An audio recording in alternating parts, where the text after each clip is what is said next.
کہتے ہیں کہ حضرت امیر حمزہ رضی اللہ تعالیٰ اسلام لانے کا واقعہ بھی بہت دلچسپ ہے۔ حضرت امیر حمزہ رضی اللہ تعالیٰ کو مصطفیٰ جان احمد صلی اللہ علیہ وسلم سے بہت محبت تھی، بہت پیار تھا، بہت چاہتے تھے۔ کہتے ہیں کہ ایسا ہوا کہ حضرت امیر حمزہ رضی اللہ کی عادت تھی کہ شکار وغیرہ کے لیے چلے جاتے تھے، جب واپسی ہوتی تو خانہ کعبہ میں آ کر خانہ کعبہ کا طواف کرتے تھے۔ اس وقت اسلام نہیں لائے تھے، لیکن مشرکین مکہ کا طریقہ تھا زمانے جاہلیت میں، جبکہ اسلام کی شمع بھی روشن نہیں ہوئی تھی، تب بھی وہ خانہ کعبہ کا ادب و احترام کرتے تھے، خانہ کعبہ کے بعد آتے تھے، خانہ کعبہ کا طواف کیا کرتے تھے، خانہ کعبہ کی خدمت کو بہت بڑی بات سمجھا کرتے تھے۔ تو معاملہ ایسا ہوا کہ حضرت امیر حمزہ رضی اللہ کا یہ طریقہ تھا۔ کہتے ایک دن جب آپ شام میں واپس ہوئے تو آپ کی بہن حضرت صفیہ رضی اللہ عنہا جو مصطفیٰ جان صلی اللہ علیہ وسلم کی پھوپھی ہوتی ہے، تو حضرت صفیہ رضی اللہ تعالیٰ عنہ نے حضرت امیر حمزہ رضی اللہ تعالیٰ سے کہا کہ کیا آج جو واقعہ ہوا تم کو معلوم ہے؟ کہا کہ کیا ہوا؟ کہا کہ ابو جہل نے تمہارے بھتیجے محمد رسول اللہ صلی اللہ علیہ وسلم کو ایذا پہنچائی، تکلیف پہنچائی، ستایا۔ حضرت امیر حمزہ رضی اللہ تعالیٰ عنہ تیر کمان لے کر کے اسی طرح سے ابو جہل کے پاس پہنچے، کہا کہ تو نے میرے بھتیجے کو ستایا ہے، آپ نے ایک تیر کا دستہ جو ہے، کمان کا دستہ جو ہے، آپ نے اس کے ابو جہل کے سر پہ مارا جس سے اس کا سر پھٹ گیا۔ لوگ جمع ہو گئے، لیکن ابو جہل نے کہا کہ نہیں، میں نے ان کے بھتیجے کو ستایا تھا۔ اس کے بعد روایت میں ہے کہ حضرت امیر حمزہ رضی اللہ تعالیٰ عنہ مصطفیٰ جان احمد صلی اللہ علیہ وسلم کی خدمت میں حاضر ہوئے۔ خدمت میں حاضر ہونے کے بعد عرض کرنے لگے کہ یا رسول اللہ، اے محمد صلی اللہ علیہ وسلم، سن لو کہ میں نے تمہارا بدلہ ابو جہل سے لے لیا، خوش ہو جاؤ کہ میں تمہارا بدلہ ابو جہل سے لے لیا۔ تو مصطفیٰ کریم صلی اللہ علیہ وسلم نے فرمایا کہ چچا، مجھے اس سے خوشی نہیں ہوگی، میرے دل کو تو خوشی اس وقت ہوگی جب کہ آپ دامن اسلام میں داخل ہو۔ یہ اللہ کے حبیب صلی اللہ علیہ وسلم نے ایک روایت میں ارشاد فرمایا۔ دوسری روایت میں حضرت امیر حمزہ رضی اللہ تک ایمان لانے کا ذکر اس طرح سے ہے، جسے امام سہیلی نے بیان فرمایا، فرماتے ہیں کہ انه قال لما احتملني الغضب وقلت انا على ابائي وقومي وبت من الشك في امر عظيم لا اطهل بنوم ثم اتيت الكعبه وتضرعت الى الله سبحانه ان يشرح صدري للحق ويذهب عني الغيب فما استتممت دعائي حتى زاح عني الباطل وامتلأ قلبي يقينا او كما قال۔ کہتے ہیں حضرت امیر حمزہ رضی اللہ تعالیٰ کہ کچھ گفتگو چل رہی تھی، مجھے غصہ آ گیا، غصے کی حالت میں نے کہا کہ میں اپنے باپ دادا اور اپنی قوم کے مذہب پر ہوں۔ کہتی ہے میں نے کہہ دیا، لیکن کہنے کا مجھے بے چینی ہونی شروع ہو گئی۔ اب میں سوچنے لگا کہ کیا کروں۔ کہتے کہ میں خانہ کعبہ کے پاس حاضر ہوا، اللہ کی بارگاہ میں رویا گر گیا، کہا کہ اے رب تبارک و تعالیٰ، حق مجھ پہ واضح فرما دے، میرے دل سے جو بھی باطل ہے اس کو دور کر دے، جو حق ہے وہ میرے دل میں داخل فرما دے۔ کہتے میں نے جب اللہ تعالیٰ کی بارگاہ میں دعا کی، کہتے ابھی دعا مکمل نہیں ہوئی تھی، باطل میرے دل سے دور ہو گیا، یقین میرے دل میں داخل ہو گیا۔ کہتے ہیں کہ اس کے بعد میں فغدوت الی رسول اللہ صلی اللہ علیہ وسلم، کہتے ہیں شام کی بات تھی، جب صبح ہوئی میں اللہ کے حبیب صلی اللہ علیہ وسلم کی خدمت میں حاضر ہوا، فاخبرته بما كان من امری، تو میرے ساتھ جو واقعہ پیش آیا تھا اللہ کے حبیب صلی اللہ علیہ وسلم کی بارگاہ میں پیش کیا۔ کہتے فدعا لی بان یثبتنی اللہ، کہتے ہیں کہ اللہ کے حبیب صلی اللہ علیہ وسلم نے دعا فرمائی کہ اے اللہ، حمزہ کو دین اسلام پہ ثبات قدمی عطا فرما۔ کہتے مصطفیٰ جان احمد صلی اللہ علیہ وسلم کا دعا فرمانا تھا کہ اللہ تبارک تعالیٰ نے میرے دل میں جو شک و شبہات تھا، ان تمام شکوک و شبہات کو دور فرما دیا، اور میرے دل کو اللہ تعالیٰ نے اسلام ایمان کے لیے منتخب فرمایا۔ حضرت امیر حمزہ رضی اللہ عنہ، حضرت امیر حمزہ رضی اللہ عنہ بہت بڑے شاعر بھی تھے، تو جب آپ کو ایمان کی دولت ملی تو آپ نے اشعار کہے۔ حضرت سیدنا امیر حمزہ رضی اللہ تعالیٰ فرماتے ہیں حمدت اللہ حین ہدی فؤادی الی الاسلام والدین الحنیف۔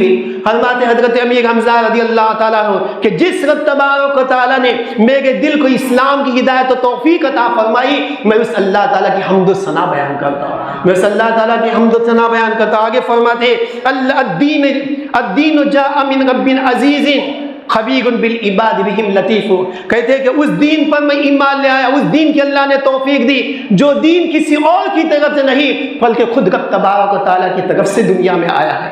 رب تبارک و تعالیٰ کی طرف سے آیا، اس رب کی طرف سے آیا ہے جو بندوں کے حالات سے باخبر بھی ہے، وہ اپنے بندوں پہ بہت زیادہ لطف و مہربانی فرمانے والے۔ اس کے بعد ارشاد فرماتے ہیں اذا تلیت رسالتہ علینا تحدق دم وذل بالحصیف. فرماتے ہیں حضرت امیر حمزہ رضی اللہ تعالیٰ عنہ کہ مصطفیٰ کریم صلی اللہ تعالی وسلم جو اللہ کا پیغام ہمارے پاس لے کر کے آئے ہیں، قرآن کریم لے کر کے آئے ہیں، اللہ کی جن آیتوں کی تلاوت کرتے ہیں، کہتے ہیں کہ وہ آیتیں جن کی ہم پہ تلاوت کی جاتی ہے، قرآن یہاں پہ پڑھا جاتا ہے، اور جو کامل عقل والا ہوتا ہے اس کی آنکھوں سے آنسوؤں کا سیلاب جاری ہو جاتا ہے، اس کی آنکھوں سے آنسوؤں کا سیلاب جاری ہو جاتا ہے. آگے ارشاد فرماتے ہیں رسائل جاء احمد من هداها بآیات مبینۃ الحروف. کہتے ہیں کہ ایسا پیغام کہ جس پیغام کو ہم تک پہنچانے کے لیے اللہ نے جس ذات کا انتخاب فرمایا اس ذات کا نام محمد رسول اللہ صلی اللہ علیہ وسلم. وہ اللہ تبارک و تعالیٰ کے حکام لے کر کے آئے، کھلی ہوئی نشانیاں لے کر آئے، ایسی آیتیں لے کر کے آئے کہ اس کا ایک ایک حرف بھی واضح معجزہ ہے. یہ کس نے فرمایا؟ حضرت امیر حمزہ رضی اللہ تعالیٰ آخر میں فرماتے ہیں وہ احمد مصطفیٰ فینا مطاع فلا تخشوا بالقول العفیف. کہتے ہیں کہ جو ہمارے پاس خدا کا پیغام لے کر کے آئے وہ احمد ہے، جو خدا کی سب سے زیادہ تعریف و توصیف بیان فرمانے والے ہیں. جو اللہ کی طرف سے جو پیغام لے کر کے آئے ان کو اللہ نے مصطفیٰ بنا کر کے بھیجا ہے. مصطفیٰ کا مطلب کیا ہے کہ ہر عیب سے پاک و صاف بنا کر کے اللہ نے ان کو بھیجا. فینا مطاع ہم میں تشریف لے کر کے آئے تو ہمارا حال یہ ہو گیا کہ مصطفیٰ کریم صلی اللہ تعالی وسلم جس بات کا بھی حکم دیتے ہیں ہم آقا کی باتوں کو سر آنکھیں بند کر کے تسلیم کر لیا کرتے ہیں. عزیزان ملت اسلامیہ، یہ کون فرما رہے ہیں؟ حضرت سیدنا امیر حمزہ رضی اللہ تعالیٰ عنہ. عزیزان ملت اسلامیہ، حضرت امیر حمزہ رضی اللہ تعالیٰ کے القابات بھی سماعت فرمائے. کیا کہ القابات اللہ کے حبیب صلی اللہ علیہ وسلم کی بارگاہ سے، اللہ کی بارگاہ سے آپ کو عطا فرمائے گئے. ایک لقب آپ کا سید الشہداء ہے، ایک لقب آپ کا اسد اللہ ہے، ایک لقب آپ کا اسد الرسول ہے، ایک لقب آپ کا افضل الشہداء ہے، ایک لقب آپ کا فاعل الخیرات ہے، ایک لقب آپ کا کاشف الکربات ہے. یہ حضرت سیدنا امیر حمزہ رضی اللہ تعالیٰ کے القابات ہے. سید الشہداء، تمام شہداء کے سردار. اب کسی کے ذہن میں بات آ سکتی ہے کہ وہ مولانا صاحب آپ یہاں پر حضرت امیر حمزہ رضی اللہ تعالیٰ عنہ کو سید الشہداء کہتے ہیں اور دوسری طرف آپ حضرت سیدنا امام حسین رضی اللہ تعالیٰ عنہ کو بھی سید الشہداء کہتے ہیں، تو دونوں کے درمیان تطبیق کیسے ہوگی؟ میرے عزیز حضرت امیر حمزہ رضی اللہ تعالیٰ عنہ بھی سید الشہداء ہے. وہ مصطفیٰ کریم صلی اللہ تعالی وسلم نے ارشاد فرمایا کہ جو کسی ظالم و جابر کے خلاف آواز اٹھائے، حق کے لیے آواز اٹھائے اور باطل کو مٹانے کے لیے آواز اٹھائے، باطل کی باتوں کو تسلیم نہ کرے جبکہ باطل ظلم و زیادتی پہ آمادہ ہو جائے، جان لینے پہ آمادہ ہو جائے، جان جانے کا کبھی اندیشہ ہے، ظالم کی طرف سے ظلم و زیادتی کا اندیشہ ہے، ایسے عالم میں جو ظالم و جابر کے سامنے جا کر کے حق بات کا اعلان کرتا ہے اور اس حق بات کے اعلان کرنے کی بنیاد پر اس کی جان چلے جاتی ہے تو اللہ تعالیٰ اس کو بھی سید الشہداء کا مرتبہ عطا فرماتا ہے. عزیزان ملت اسلامیہ، حضرت سیدنا امام امیر حمزہ رضی اللہ تعالیٰ کے تعلق سے یہ بھی روایت ہے کہ اللہ کے حبیب صلی اللہ علیہ وسلم حضرت امیر حمزہ رضی اللہ تعالیٰ سے محبت بھی رکھتے تھے، وہ آپ کے نام کو بھی پسند کیا کرتے تھے. ایک روایت میں حضرت جابر بن عبداللہ رضی اللہ تعالیٰ عنہ کی روایت ہے، فرماتے ہیں کہ ولد لرجل منا غلام فقالوا ما نسمیہ، کہ ہمارے اندر ایک بچے کی ولادت ہوئی. ہم نے اللہ کے حبیب صلی اللہ علیہ وسلم سے پوچھا یا رسول اللہ صلی اللہ علیہ وسلم بیٹے کی ولادت ہوئی، بیٹے کا نام کیا رکھنا چاہیے؟ اللہ کے حبیب صلی اللہ علیہ وسلم نے ارشاد فرمایا سموہ بأحب الاسماء الیہ حمزہ بن عبد المطلب. اللہ کے حبیب صلی اللہ علیہ وسلم نے فرمایا کہ میرے نزدیک جو نام سب سے زیادہ محبوب ہے وہ نام بچے کا رکھ دو. پوچھا گیا کہ کون سا نام؟ کہ حمزہ بن عبد المطلب کے نام پہ نام رکھنا. حضرت سیدنا حمزہ رضی اللہ تعالیٰ کے نام کی برکت یہ بھی ہے کہ بزرگان دین بیان فرماتے ہیں کہ جس کو بیٹے کی ولادت نہ ہو رہی ہو اور جو تمنا کرتا ہو کہ اللہ تبارک و تعالیٰ اس کو بیٹے کی دولت سے سرفراز فرمائے تو بزرگان دین فرماتے ہیں کہ اس کو چاہیے کہ مدینہ منورہ کا سفر کرے اور مدینہ منورہ سفر کرنے کے بعد میں حضرت سید الشہداء امیر حمزہ رضی اللہ تعالیٰ عنہ کی بارگاہ میں حاضری دے. وہ حاضری دینے کے بعد خدا کی بارگاہ میں عرض کرے کہ اے رب تبارک و تعالیٰ تو امیر حمزہ رضی اللہ تعالیٰ کے صدقے میں مجھے بیٹا عطا فرمائے گا تو ان کے نام پر میں اپنے بیٹے کا نام رکھوں گا. پھر مصطفیٰ کریم صلی اللہ علیہ وسلم کی بارگاہ میں آ کر عرضی لگائے، کہا کہ اللہ تبارک و تعالی حضرت امیر حمزہ رضی اللہ تعالیٰ کے صدقے میں اسے بیٹی کی دولت سے مالا مال فرمائے.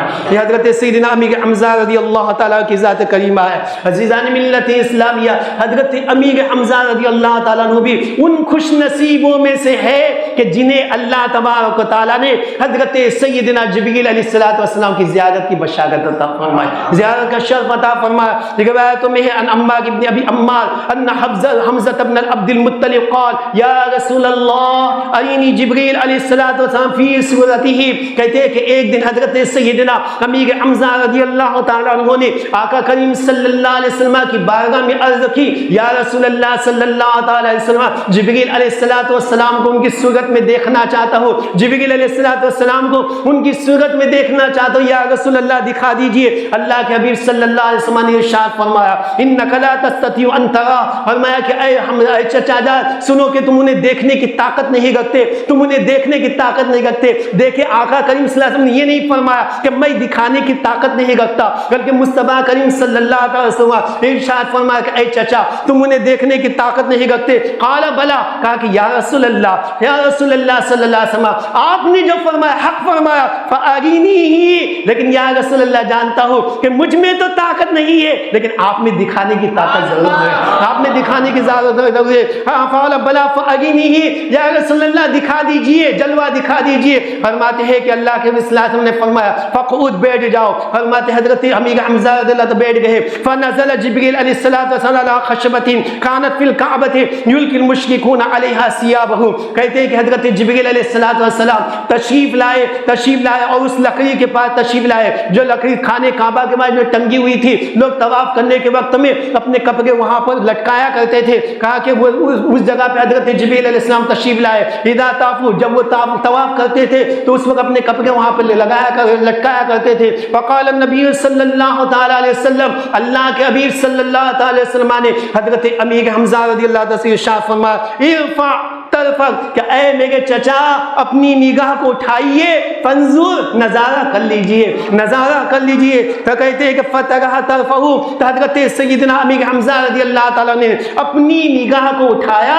تو سیدنا جبریل علیہ السلام کے قدم مبارک کی زیارت فرما لی، قدم مبارک کی زیارت فرما لی. کہتے ہیں کہ قدم مبارک کیسا تھا؟